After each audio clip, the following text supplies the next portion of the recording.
Hi subscribers అందరూ ఎలా ఉన్నారో బాగున్నారా? ఈరోజు నేను గోంగూర ఎండిరొయ్యలు చేసి చూపించబోతున్నానండి. గోంగూర ఎండిరొయ్యలు కాంబినేషన్ చాలా బాగుంటుందండి. ఈ కూర అంటే ఇష్టపడిన వాళ్ళు ఎవ్వరూ ఉండరండి.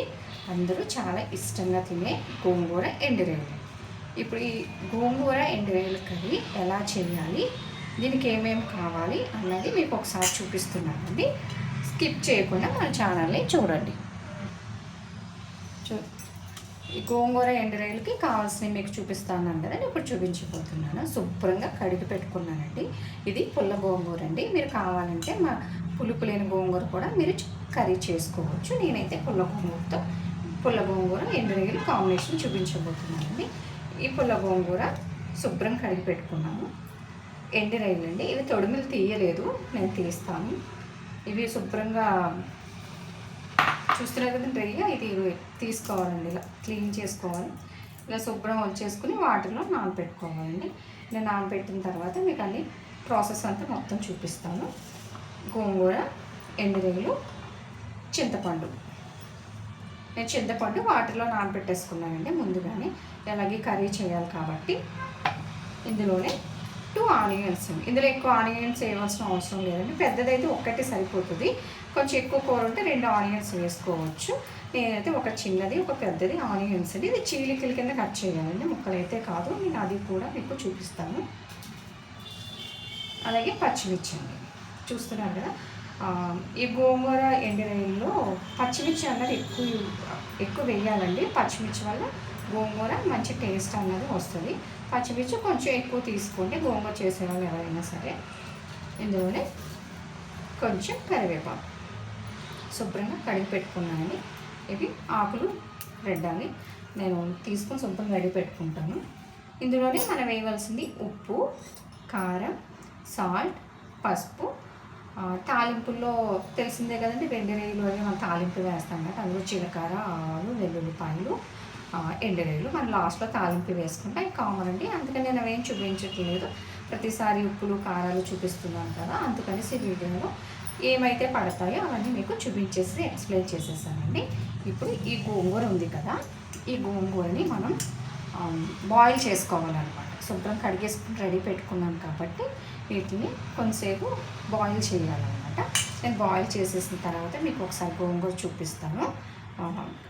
స్కిప్ చేయకుండా మాత్రం చూడండి. స్కిప్ చేశారంటే నేను చేసిన ఈ ఎండురొయ్యల గోంగూర అన్నది మీకు అస్సలు అర్థం కాదండి.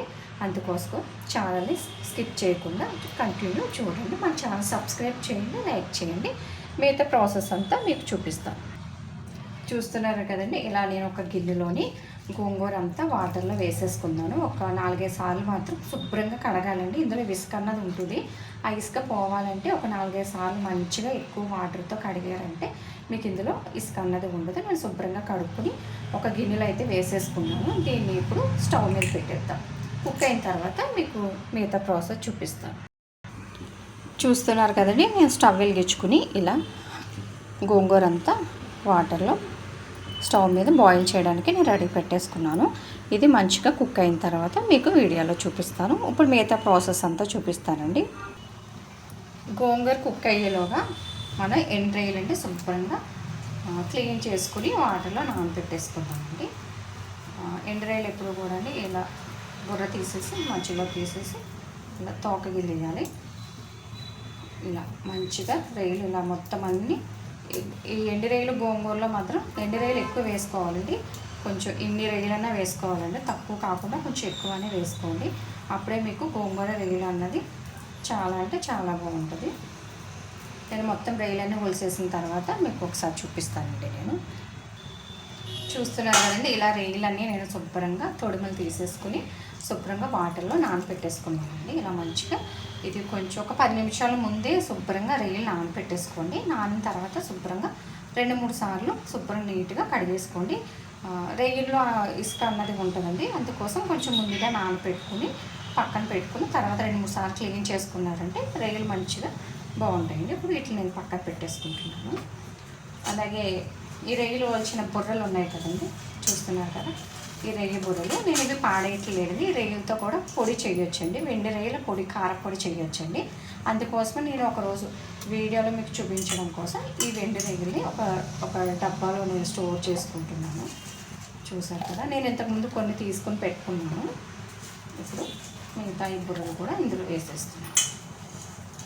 వెండి రొయ్యల కారపొడి అండి చాలా అంటే చాలా బాగుంటుంది. ఒకరోజు వీడియోలో మీకు ఈ వెండి రొయ్యల కారపొడి ఎలా చేయాలన్నది కూడా చూపిస్తానండి. ఇది వేడి వేడి అన్నంలోకి ఈ వెండి రొయ్యల కారపొడి అన్నది చాలా బాగుంటుందండి. నేను స్టోర్ చేసుకుని పక్కన పెట్టేసుకుంటున్నాను. నెక్స్ట్ టైం చేసి చూపిస్తాను మీకు ఎలా చేయాలి అనేసి. ఇప్పుడు ఆనియన్స్ అండి, ఆనియన్స్ కట్ చేసేసుకుందాం మనం మంచిగా. ఇలాగ స్టవ్ మీద గోంగూర అన్నది మంచిగా కుక్ అవుతుందండి. ఇవన్నీ కొంచెం వాటర్లో వేసేసుకుంటాం. చూస్తున్నారు కదా, నేను ఇలా వాటర్లో వేసేసుకున్నాను. ఇవన్నీ ఇప్పుడు కట్ చేసేసుకుంటాం. ఇలా ఒకసారి గోంగూర చూసుకుందాం. స్టవ్ మీద పెట్టింది.